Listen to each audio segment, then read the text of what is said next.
Hej, jeg hedder Rasmus Drabe. Jeg stiller op for samarbejdslisten, liste D. Rasmus Drabe er lærerstuderende og arbejder på Korinth Efterskole, men han er også kommunalpolitiker i Svendborg og stiller op for samarbejdslisten. Jeg startede med at interessere mig for politik, da jeg var helt lille. Faktisk så var Kofi en anden grund til, at jeg lærte at læse. Det her er svært ved. Jeg vil gerne kunne forstå, hvad han sagde i nyhederne. Partipolitisk, der startede jeg som 12-årig. Der meldte jeg mig ind i et ungdomsparti første gang, og så er jeg faktisk været politisk aktiv lige siden.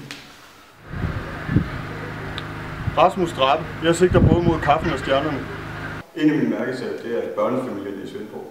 Jeg er en af de familier, som kommunen rigtig gerne vil have til. Jeg er ung, jeg har et lille barn, jeg er i gang med at starte min familie. Jeg er ved at tage min uddannelse, og jeg har mit arbejdsliv her i Svendborg.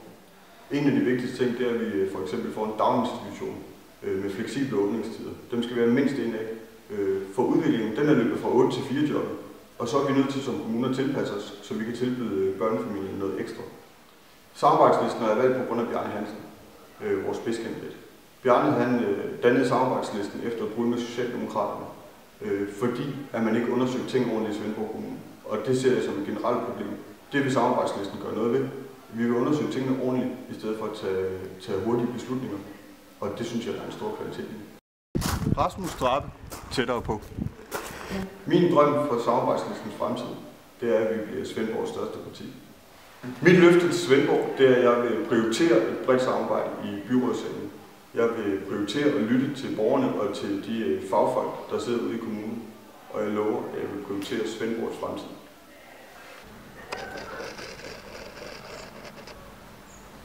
I samarbejdslisten passer vi godt på naturen. Liste D for Drabe. Styrken ligger i håret.